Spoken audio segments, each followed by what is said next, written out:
ओम श्री गणेशाय नमः। कामदेव के नामों का निर्देश, उसका रति के साथ विवाह तथा कुमारी संध्या का चरित्र, वशिष्ठ मुनि का चंद्रभाग पर्वत पर उसको तपस्या की विधि बताना। ब्रह्मा जी कहते हैं, मुने, उसके बाद मेरे अभिप्राय को जानने वाले मरीचि आदि मेरे पुत्र सभी मुनियों ने उस पुरुष का उचित नाम रखा।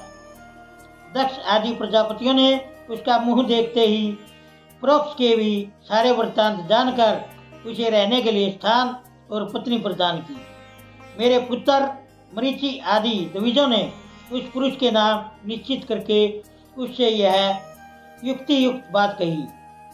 ऋषि बोले, तुम जन्म लेते ही हमारे मन को भी मथने लगे हो, इसलिए लोक में मनमथ नाम से विख्यात होगे।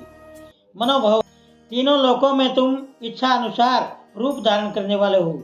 तुम्हारे समान सुंदर दूसरा कोई नहीं है, अतः काम रूप होने के कारण तुम काम नाम से विख्यात हो। लोगों को मदमत बना देने के कारण तुम्हारा एक नाम मदन होगा। तुम बड़े द्रव से उत्पन्न हुए हो, इसलिए द्रपक कहलाओगे, और सद्रप होने के कारण ही जगत में कंद्रप नाम से भी तुम्हारी ख्याति होगी।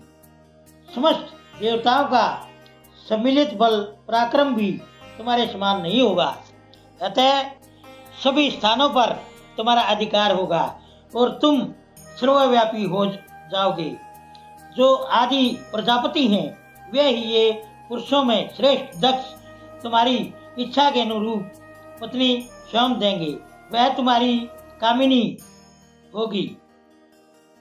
ब्रह्मा जी ने कहा, मुने, उसके बाद मैं वहां से अदृश्य हुआ।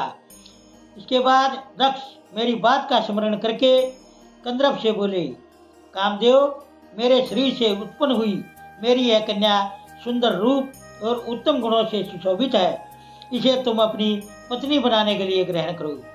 यह गुणों की दृष्टि से हमेशा तुम्हारे योग्य है।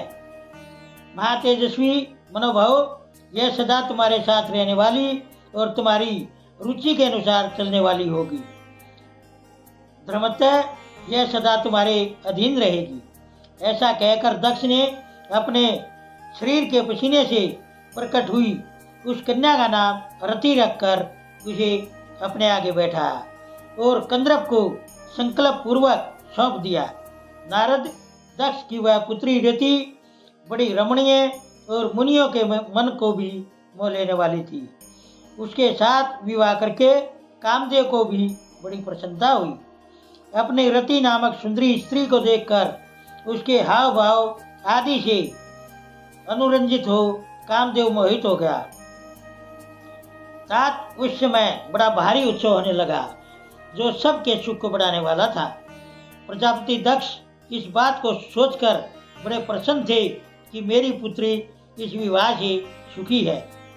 कामदेव को भी बड़ा सुख मिला, उसके सारे दुख दूर हो गई। दक्ष कन्या रति भी कामदेव को पाकर बहुत प्रसन्न हुई। जैसे संध्या काल में मनोहारिणी मिथुन माला के साथ मेघ शोभा पाता है, उसी प्रकार रति के साथ प्रिय वचन बोलने वाला कामदेव बड़ी शोभा पा रहा था।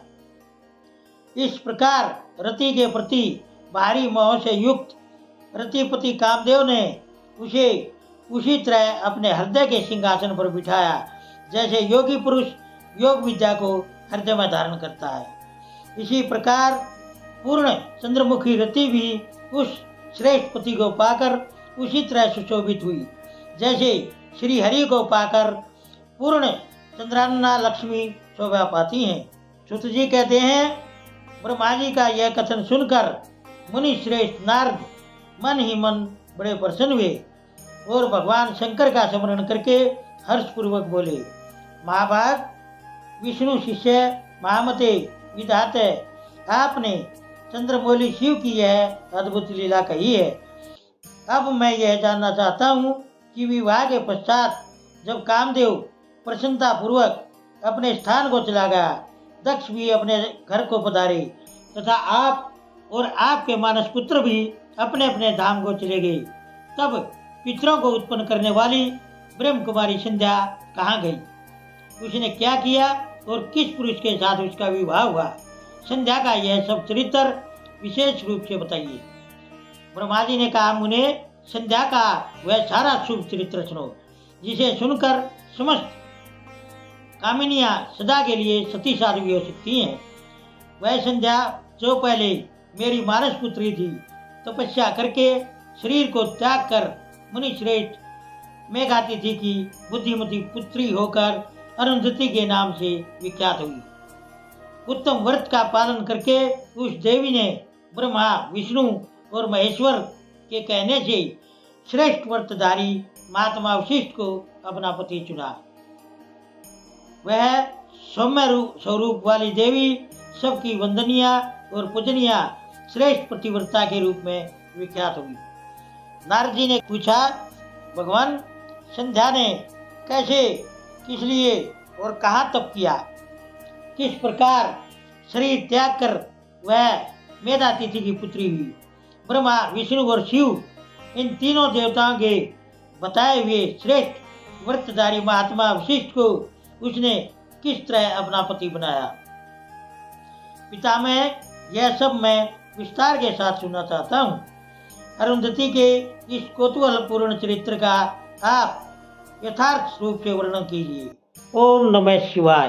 दोस्तों, सभी तरह की धार्मिक वीडियो देखने के लिए बने रहिए हमारे YouTube चैनल धार्मिक वाणी पर। धन्यवाद।